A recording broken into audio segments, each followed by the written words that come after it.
Settle in. Deep breath. Let the noise fade away. We are going back to the start. We delve into a story far more intricate than any fireside tale. It's the saga of a single molecule, born from ancient remedies, honed by modern science, then unleashed upon a world that desperately sought advantage. A substance that promised relentless energy, unwavering focus, and limitless endurance, the ultimate human enhancement. Yet in its wake, it left a trail of unraveling lives, fractured communities, and an enduring testament to the perilous line between profound promise and utter catastrophe. This isn't just about a chemical. This is about us. It's about how societies driven by ambition, greed, and the relentless march of progress transformed a simple botanical extract into one of the most destructive forces of our time. It's a story whispered in laboratories, thundered across battlefields, and etched onto the very fabric of our laws and our lives. Forget the sensational headlines, the simplistic narratives. Tonight, we unearth the true, complex history of this notorious compound. The scientific breakthroughs, the ruthless market dynamics, the strategic blunders, and the deeply human cost. If you were to peer into any chapter of its dramatic rise, whether in a dimly lit lab where innovation bloomed, on a war-torn front where it offered fleeting strength, or in a community struggling to mend itself, you'd quickly confront the fragile boundary between a hoped-for solution and an unforeseen disaster. So, dim the lights, settle in, and prepare to confront a truth that's both illuminating and unsettling. Let's embark on this journey together. Our tale begins not in sterile laboratories or the roar of wartime engines, but in the quiet, sun-baked plains of Inner Asia and northern China. Here, for millennia, grew the wiry branches of Ephedra sinica, a shrub whose humble presence belied the potent secret held within its leaves. For centuries, traditional healers and herbalists of the Han Dynasty revered a simple decoction made from this plant, known as Ma Huang. Boiled down, its steamy vapors offered nasal clarity, eased coughs, and lifted the fogged senses of fever. It was a modest medicine, a warm blanket for the weary, valued for its immediate, gentle relief. No ancient physician could have imagined that nestled within that unassuming shrub was a molecular key waiting to be turned. A molecule that once isolated could be amplified, transformed, and unleashed as an instrument of boundless wakefulness. The late 19th century arrived, bringing with it a new era of scientific curiosity. A dedicated Japanese chemist, a man named Nagai, was captivated by the natural world's hidden chemistry. Working with the precision of a watchwaker, he painstakingly peeled back the layers of Ma Huang. In the mid-1880s, Nagai achieved a small but monumental feat. He isolated ephedrine, a specific alkaloid from the plant. This was more than just a chemical separation. It was the alchemy of a new age, converting a traditional remedy into a single, reproducible chemical entity. By naming and isolating ephedrine, Nagai opened a new ledger, a ledger of synthetic possibility. Once a compound was known, chemists across the globe could see it, test it, and crucially, imagine its relatives and rivals. The path from ephedrine to its more potent cousin, methamphetamine, was, chemically speaking, a short step. But in human terms, it was a giant leap, a sprawling journey spanning laboratories, international conferences, and the burgeoning industrial presses of the early 20th century. The global pharmaceutical industry was awakening, hungry for novel compounds that promised both therapeutic power and proprietary control.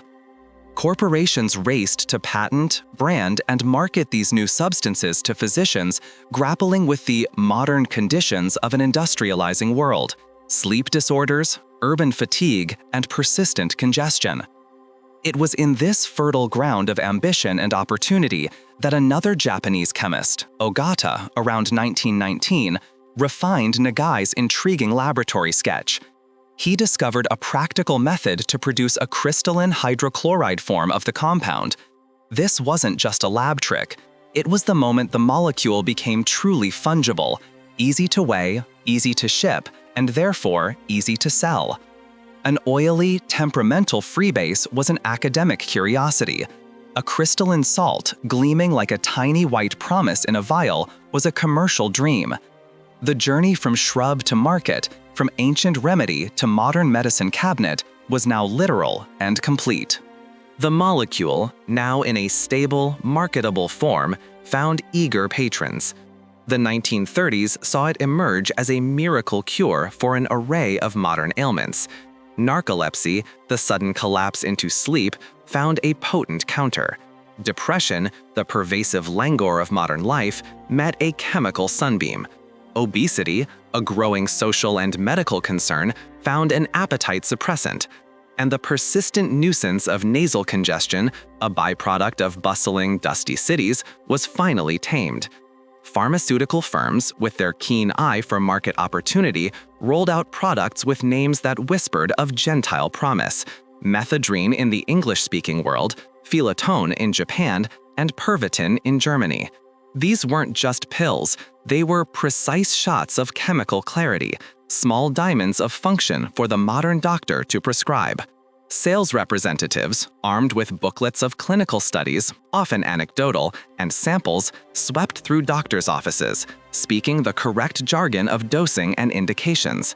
Advertising departments crafted glossy campaigns promising immediate relief, heightened focus, and an edge against the relentless demands of daily life. The medical culture of the era, more credulous than our own, embraced these interventions. Physicians, tasked with curating modern life under the pressure of industrial rhythms, welcomed quick results. The immediate lift of mental fog, the rapid loss of appetite, these were visible, measurable outcomes. The long-term consequences, however, remained stubbornly hidden, maturing on a timeline far longer than any advertising budget or short-term clinical trial. Truly enormous forces converged, pushing these prescriptions into normal practice.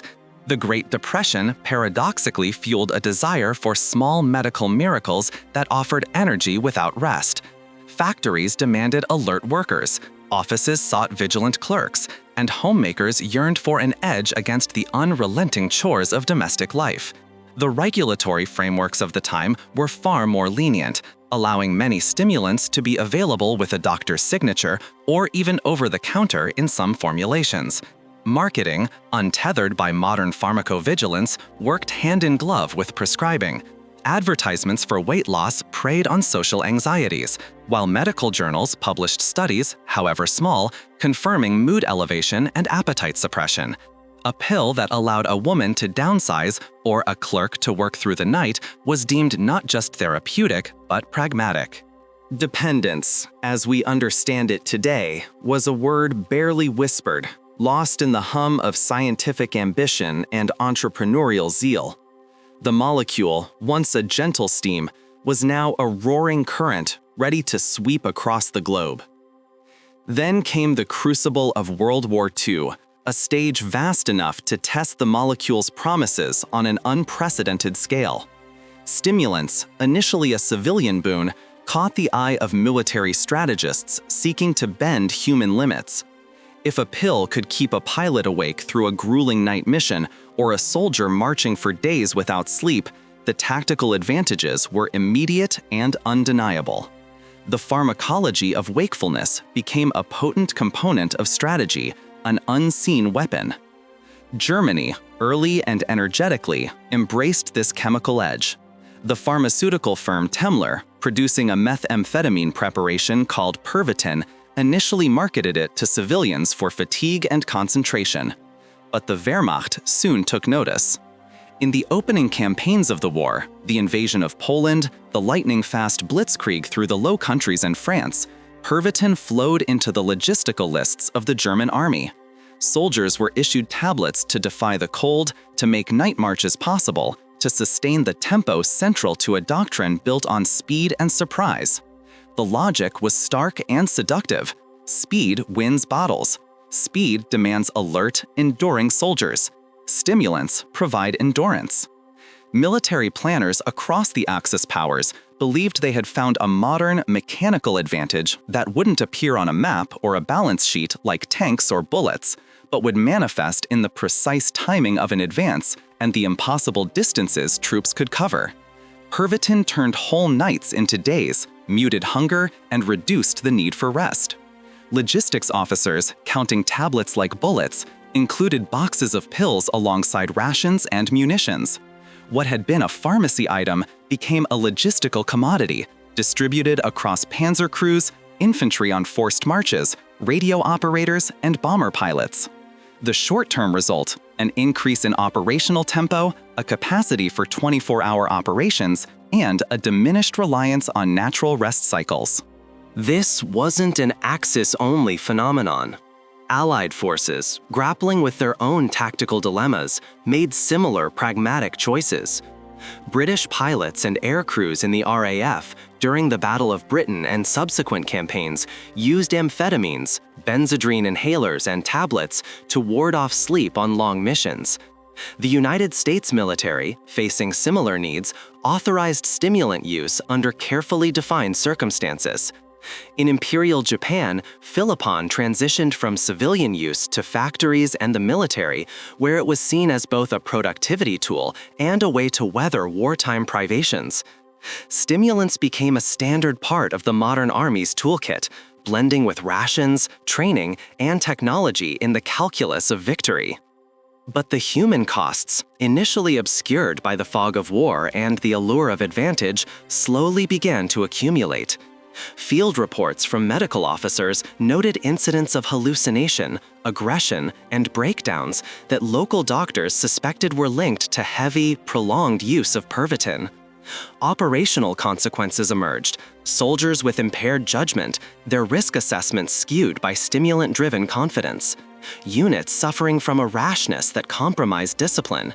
Commanders became concerned not just about the immediate loss of sleep, but the erosion of command and control.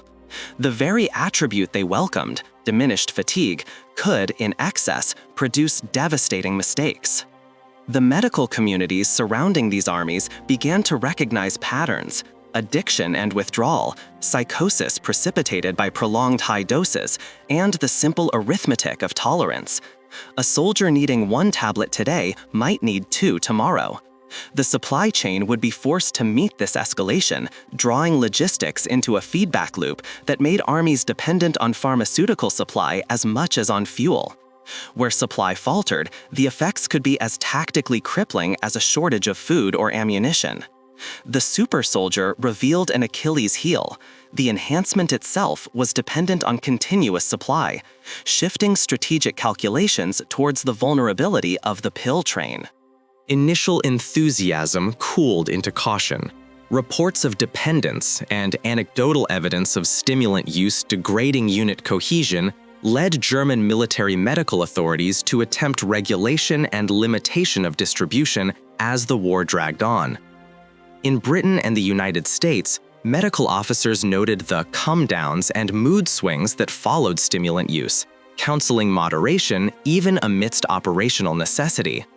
The wartime calculus evolved. The question became not whether stimulants could elevate endurance for a single mission, they clearly did, but whether reliance on them could be sustained without undermining fighting capacity over campaigns measured in months and years. The super soldier dream, in short, began to evaporate under the harsh light of operational data, replaced by the grim reality of accumulating moral and medical costs. As the global conflict subsided, the wartime crates of stimulants, once destined for foxholes and bomber cockpits, found new freight forwarders, pharmacies, factory dispensaries, company doctors' cabinets. The molecule, enlisted to sharpen soldiers' vision and steady their hands under names like Pervitin and Philippon, benzodrine and dexedrine, returned home in blunt, benign forms. In the late 1940s and 1950s, a tired shift worker in Britain might still be offered an amphetamine to keep the lamps burning. In the United States, mothers navigating the post-war boom were whispered weight loss cures that smelled faintly of industry and aerodromes. In Japan, the residue of wartime distribution fed a black market that soon escalated into a severe public health crisis. What the drug had been for empires It now became for economies, a commodity repurposed, repackaged, normalized. Normalization in the rebuilding world felt like a small mercy. The pills were bright, the ads reassuring, the science smelled of progress. Physicians, stretched thin by demobilization and a flood of new patients, reached for stimulants as reliable instruments to treat narcolepsy, counter melancholia, and lift the languor of the chronically tired.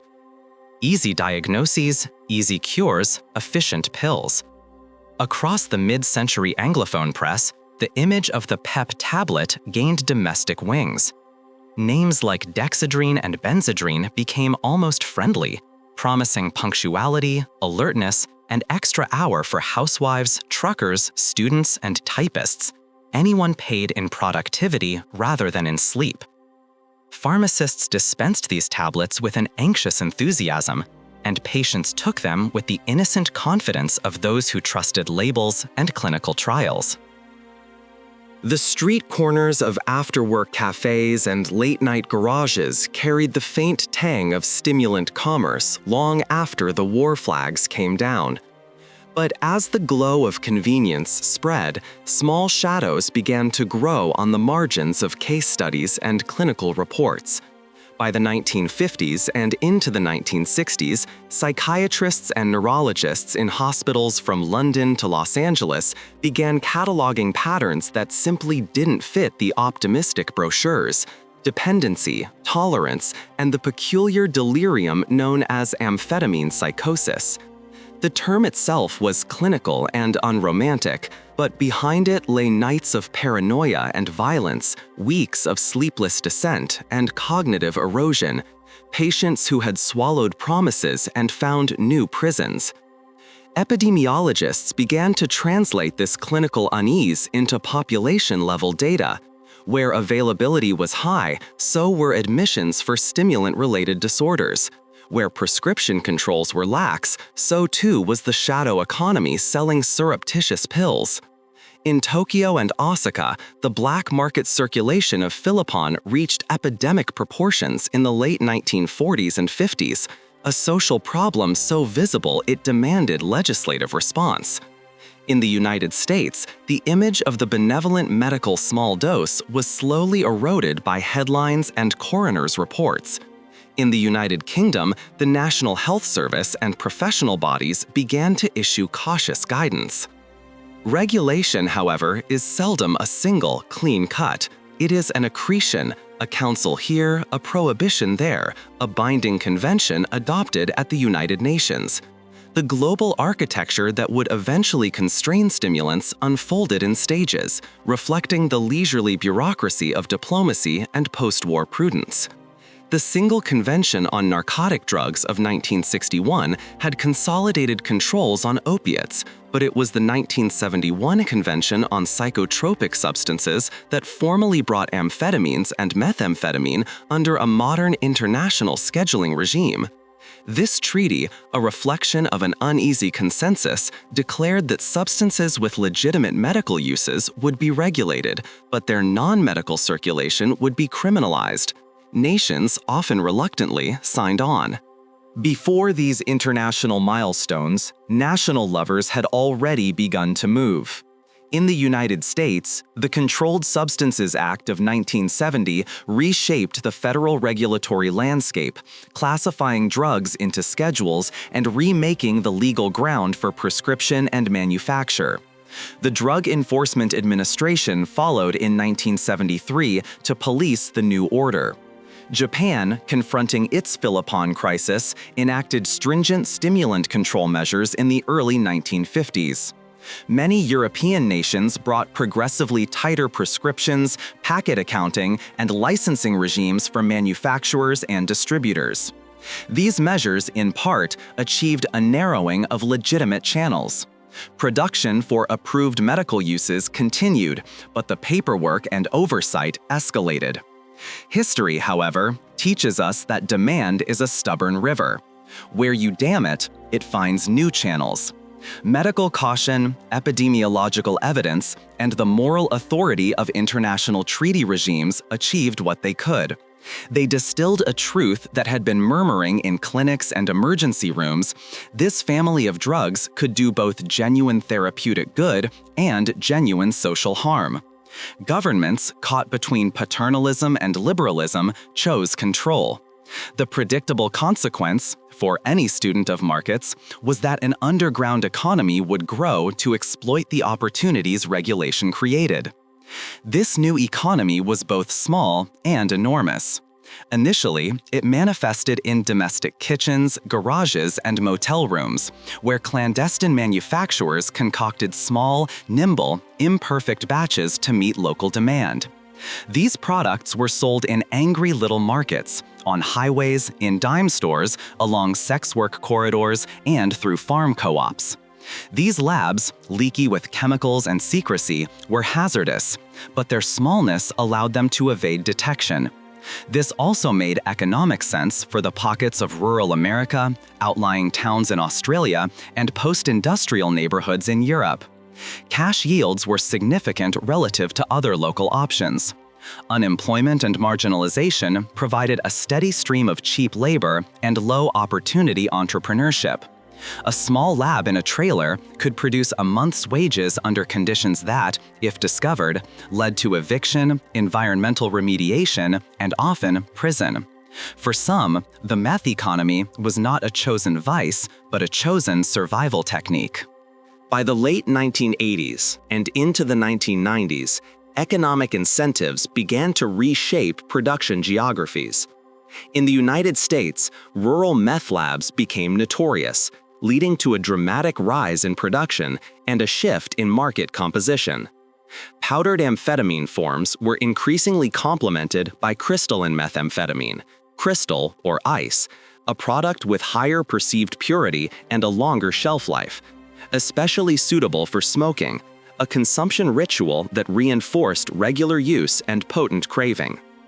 Meanwhile, producers in Mexico, traditionally exporters of marijuana and heroin, found meth to be a profitable adjunct.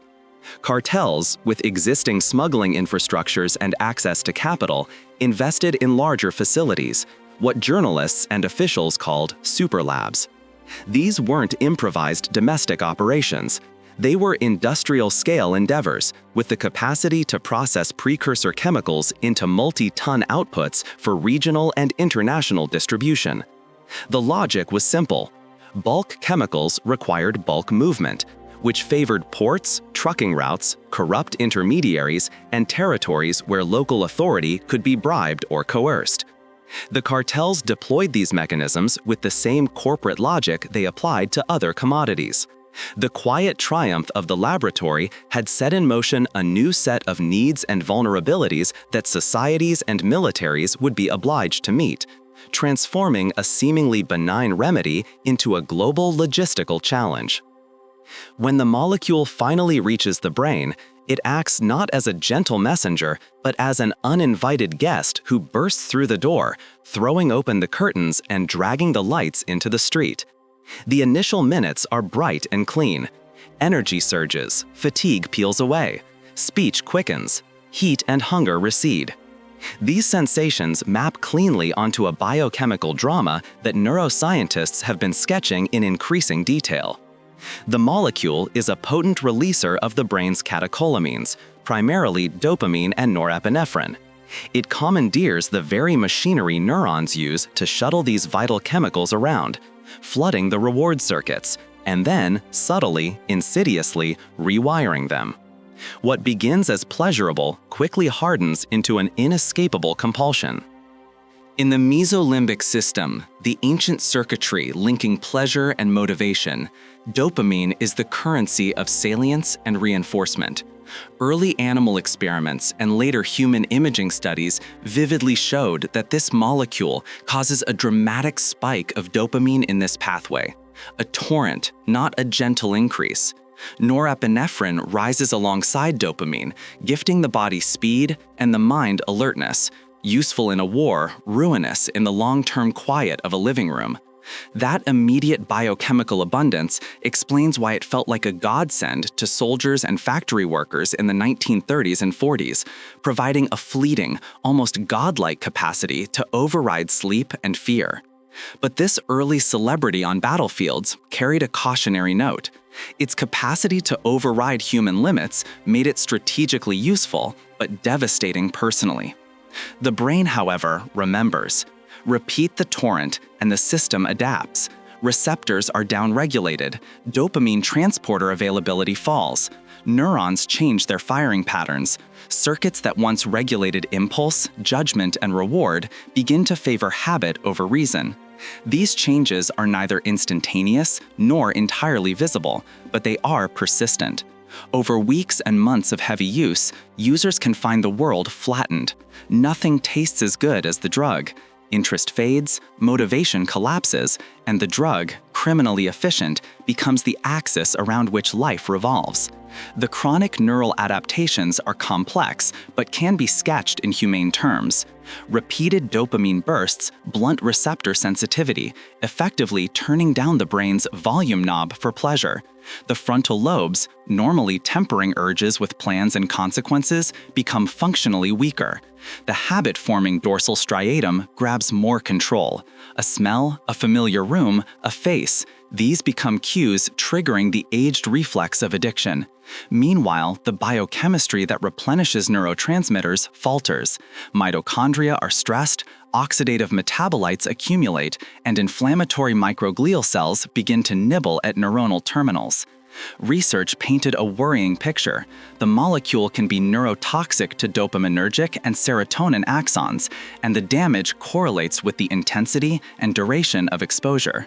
These physiological shifts manifest as real-world harms. Cognitively, chronic users often suffer deficits in attention, working memory, and executive function. Planning collapses into urgency, learning slows, and decisions skew toward immediate rewards. Clinicians have long recognized a stimulant-induced psychosis mirroring paranoid schizophrenia, persecutory delusions, visual and auditory hallucinations, tactile hallucinations of insects under the skin, the infamous formication. This psychosis can be transient, resolving weeks after abstinence, yet for some it becomes a recurring or persistent disorder requiring long-term psychiatric care. Sleep deprivation, the hallmark of prolonged binges, compounds the problem, layering a sleep-starved delirium on top of neurotoxicity, producing profound deterioration. The body outside the skull also pays a heavy toll. Cardiovascular strain is immediate: tachycardia, elevated blood pressure, and vasoconstriction. Acute use can precipitate arrhythmias, myocardial infarction, and stroke.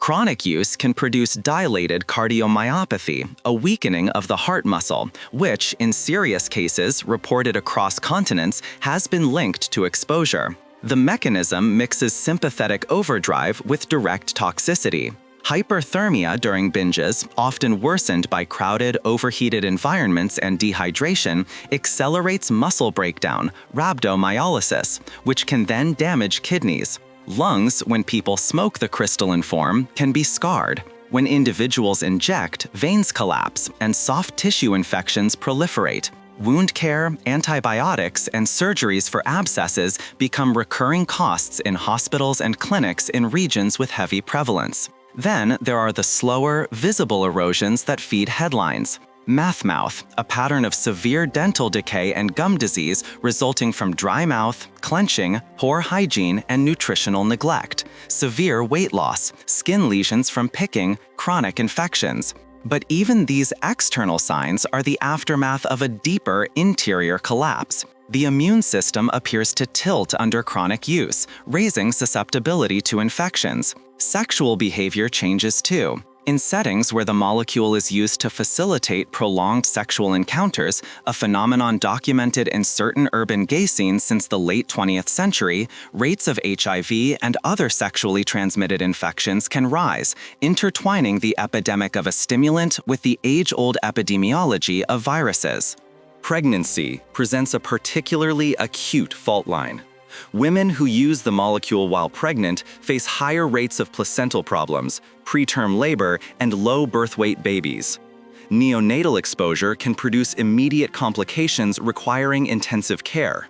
Longer-term developmental studies are complex as socioeconomic factors, polysubstance use, and prenatal nutrition all intertwine. Yet, a persistent signal emerges in cohort studies from the United States, Australia, and Europe. Some children prenatally exposed show elevated risks for attention deficits, behavioral problems, and learning difficulties as they grow. Japan, waking from its wartime wave in the 1950s, learned the hard lesson that legal and medical access to stimulants in one generation can cast social and developmental shadows on the next. Recovery is possible. The brain is remarkably plastic and can regain function over months and years. Longitudinal PET studies have offered guarded hope. Some measures of dopamine transporter availability and prefrontal metabolic activity improved after sustained abstinence.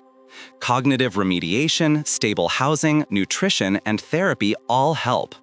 But the path back is long, and in many places, funding and services are either scarce or oriented towards punitive outcomes rather than sustained support. For many individuals, the physiological adaptations, the weakened brakes in the prefrontal cortex, the shrunken reward responses make staying away a huge daily act of will, requiring systems of care rather than solitary resolve. If the brain and body tell one part of the story, the human toll tells another. It is here that the histories of families and communities become painfully visible across continents. Epidemics of this substance often follow a common script. They arrive quickly in certain social niches, entrench where services are thin, and spread along the logistical arteries of labor, migration, and trade. In rural American counties in the 1990s and early 2000s, clandestine mom-and-pop labs proliferated on quiet roads and in trailers, exploiting easy access to pseudoephedrine in over-the-counter cold medicines and the isolation that concealed fumes and explosions. These small labs left chemical residues that rendered homes uninhabitable and imposed cleanup costs that city budgets and personal savings could not easily bear. Child Protective Services increasingly saw the molecule as the common factor in a rising share of neglect and abuse cases. County courts and social services scrambled to meet a surge in family breakups and foster care numbers. Urban traces looked different, but were no less devastating. Cities experiencing industrial decline and concentrated unemployment, places with insecure housing stock and frayed social capital provided fertile ground for the molecule's spread. In working-class neighborhoods across the globe, families fractured under the twin pressures of addiction and poverty. Children who might once have been shielded by extended kin networks found themselves in foster care, shuttled between homes. Parental incarceration for possession or related acquisitive crimes became a recurrent theme. Family structures collapsed not merely from substance use, but from the criminal justice responses that removed breadwinners and caregivers. Certain populations have been hit disproportionately. Indigenous communities, already contending with the intergenerational legacies of dispossession and poverty, found the molecule to be both an accelerant and a mirror of structural inequalities. Community leaders spoke of a crisis that arrived on flights and trucks, finding in small towns a vulnerable market that frayed the social fabric of sporting clubs, schools, and local governance. Nights were lost to binges, paychecks evaporated, trust was replaced by suspicion. Governments moved with varying speed. Some invested in culturally attuned treatment and housing. Others mainly pursued policing. The results were uneven. In Southeast Asia, the imprint was heavy but shaped by different histories. The crystalline pill forms known as yaba swept through Thailand and the Mekong region. Its social impact was widespread, from Bangkok's nightlife to the villages of Myanmar's borderlands. Governments oscillated between harsh enforcement and harm-minimizing strategies. In the Philippines, the infamous War on Drugs, declared in 2016, centered against shabu, resulted in immediate and brutal state response, with thousands of extrajudicial killings and deep international concern. The stated intention was to purge communities of the substance's harms, but the result, as human rights observers argued, was trauma, fear, and a further erosion of public trust in institutions meant to protect citizens. This is the cruel arithmetic of punitive policy. It sometimes reduces visible open markets, but multiplies invisible harms, leaving behind quiet, accumulating sorrow. When governments first confronted the peculiar problem of this molecule, promised as performance, then proving to be trouble, they did what governments often do. They organized committees, appointed czars, and chose metaphors. The metaphors mattered. In the United States in the 1970s, the war on drugs declared drug abuse public enemy number one, framing policy through the lens of combat. Supply lines to be cut, invaders to be repelled, enemies to be arrested. Administration of programs followed these metaphors. Across the Pacific in Tokyo, the post-war revelation of the substance's leakage into civilian markets produced a fear translated into law, policing, and a cultural shaming that persists to this day. In Southeast Asia, the image was of an economy of pills moving through jungle borders. In Mexico and Australia, it was men and women in garages and ranches producing crystalline forms for captive markets. The policy choices that followed were never purely technical. They were political declarations about what the state thought of suffering, sin, and safety. From that initial impulse to punish, two very different currents of response have been visible for half a century: the heavy interdiction-focused model and the quieter, more careful public health model. The punitive model operates on a clear, simple logic: reduce supply, increase the cost and risk of dealing, deter consumers with the threat of jail. It thrives on clear enemies, clear metrics, arrests made, kilograms seized, and headlines. The Combat Methamphetamine Epidemic Act of 2005 exemplifies this logic.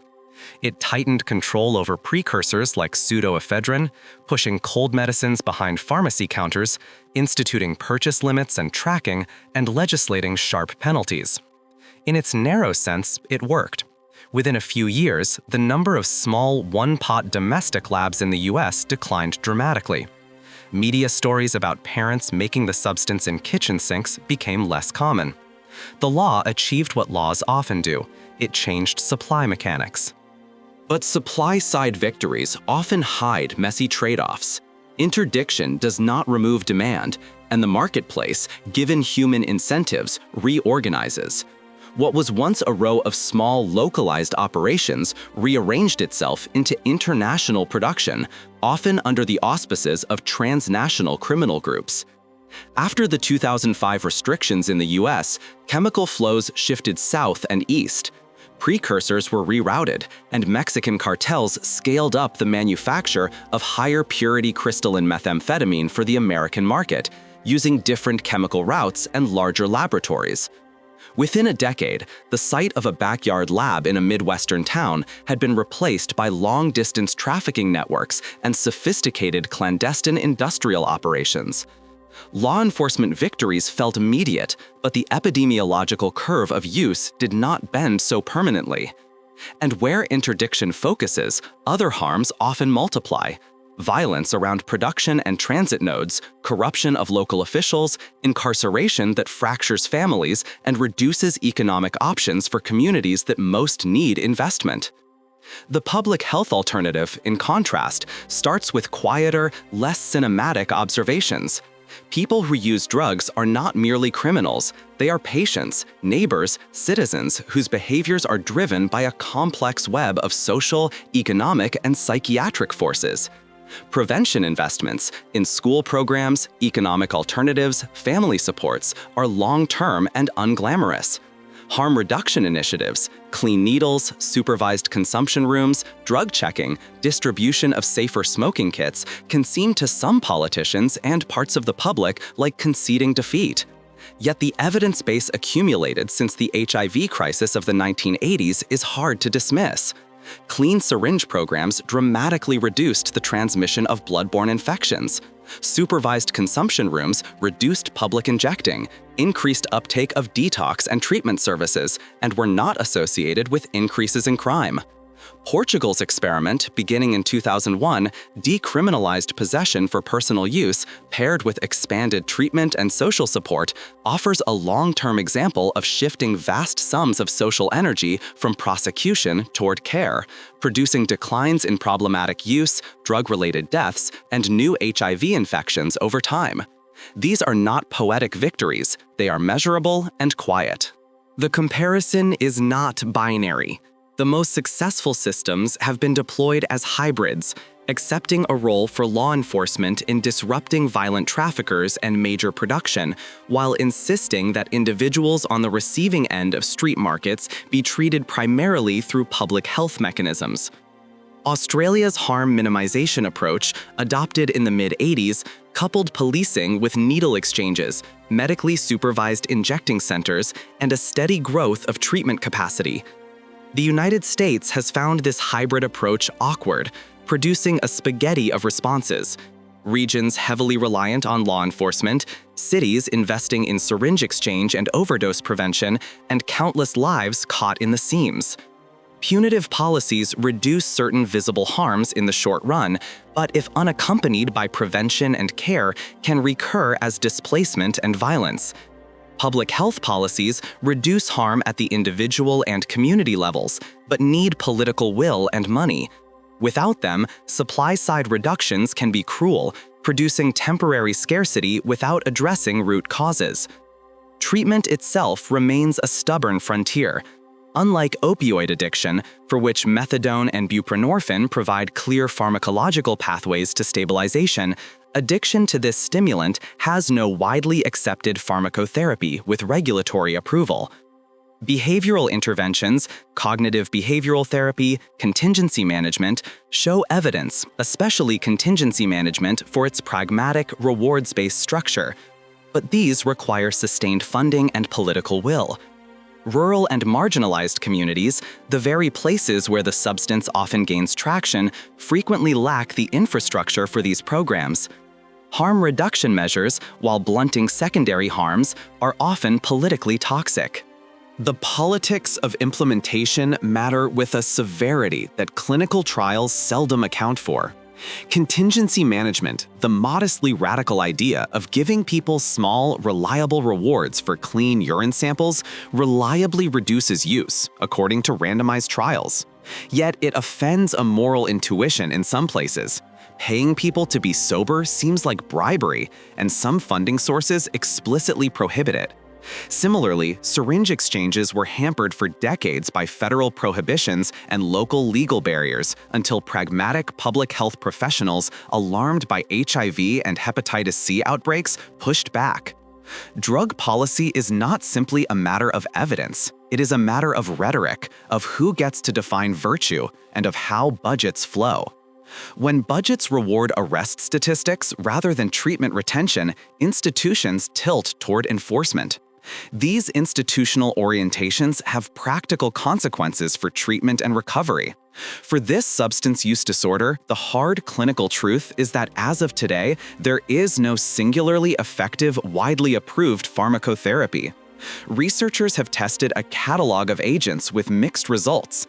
The heterogeneity of outcomes speaks to a core challenge.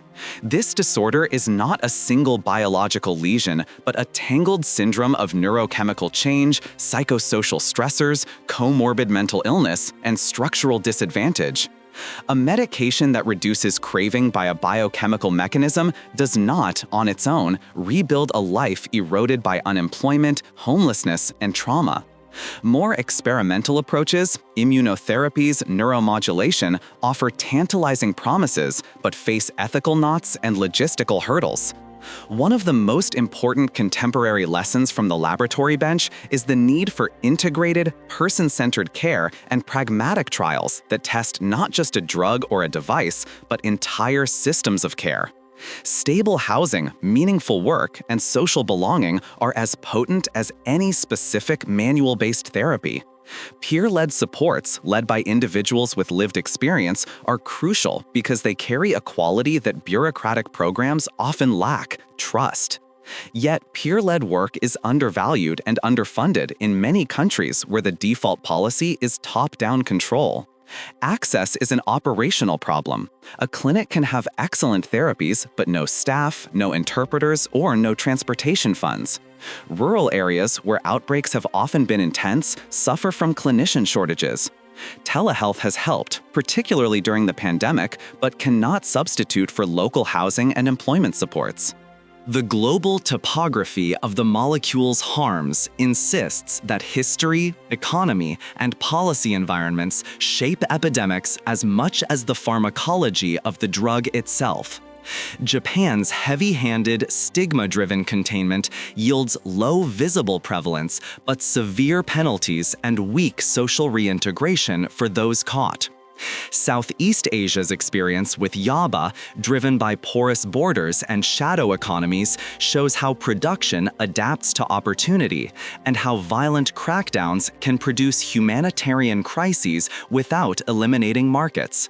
Mexico's role is architectural, with cartels industrializing production and transit, adapting to precursor restrictions, and unleashing an explosion of violence. Australia's ice crisis forced a re-evaluation, mixing policing with harm minimization. The United States provides a case study in regional variability, where federal restrictions displaced domestic labs but invited cartel-run smuggling, tragically intertwining with the opioid crisis through fentanyl contamination. What do these comparative cases teach us? Context matters. Enforcement works at the margin but is not sufficient.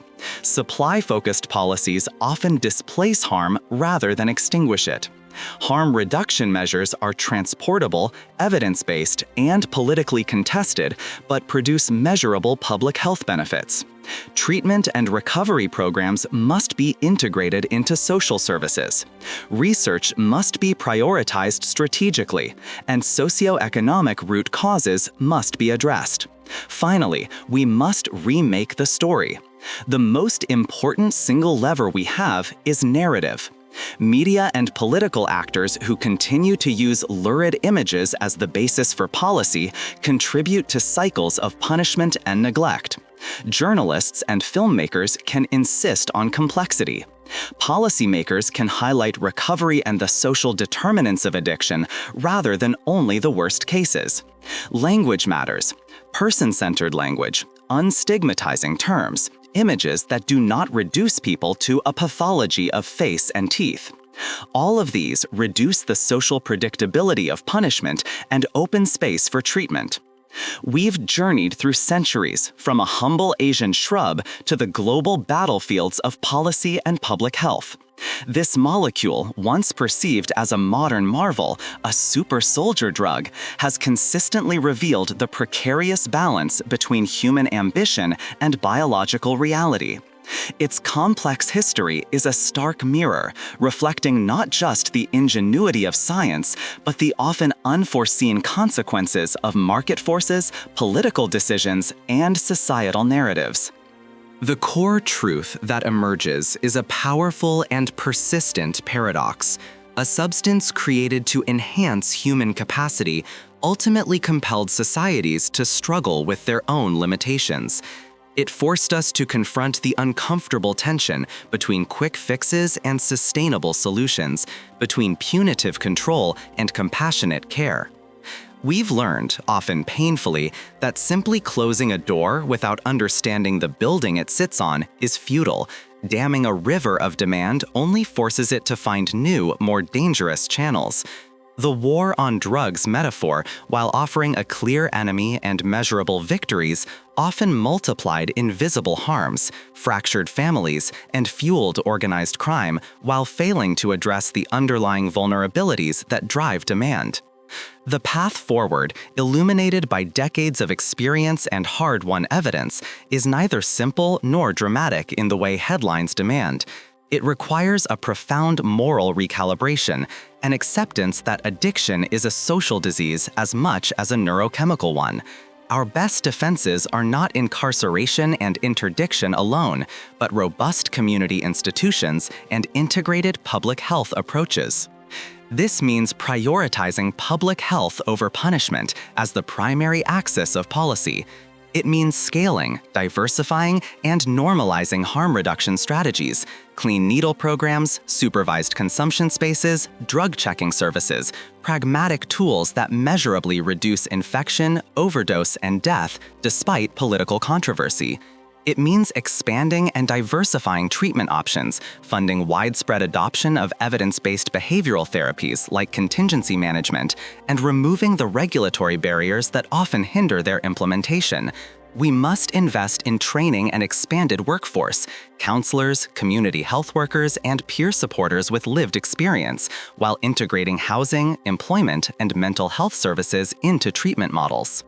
Furthermore, we must address the socioeconomic root causes of addiction: dislocation, the loss of steady work, crumbling social safety nets, inequality.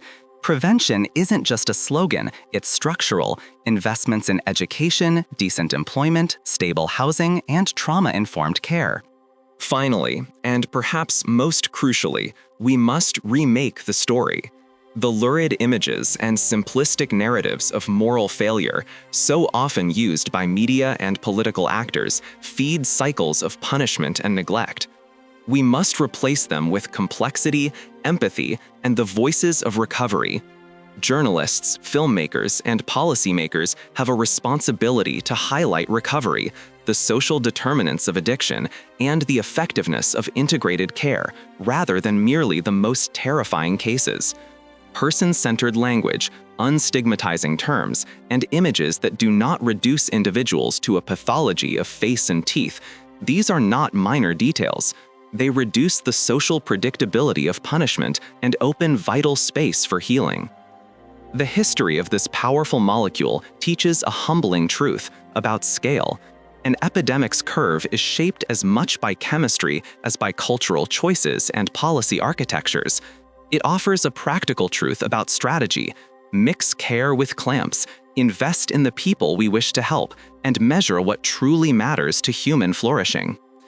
The super soldier dream that once animated military laboratories has evaporated into an altogether different human problem: how to reduce suffering and rebuild lives when a drug that promised endurance delivered erosion. In the quiet, painstaking work of clinics, peer support meetings, supervised rooms, and family interventions, there are small, empirically grounded victories that rarely attract the cameras. In the louder theaters of politics, policymakers will continue to prefer tidy metrics of seizures and arrests. But if we are to prevent a repeat, and history cautions us that repeats are the default, we have to change the instruments. We have to change the frame. We have to change the narrative. We must put our dollars where our morals can truly be tested: in clinics, in housing, in the steady, often boring work of making communities resilient. It offers no overnight headlines, no instant applause. It is patient, quiet, and granular. But in the long run, it is the only real way to keep people alive, to reduce suffering, and to ensure that a substance that began its public life as a tool of war does not become the endless fuel of a peacetime plague. If you found this exploration valuable, please take a moment to like this video, subscribe to the channel, and share your thoughts in the comments below. Your engagement helps us bring these complex, vital stories to a wider audience. Thank you for listening.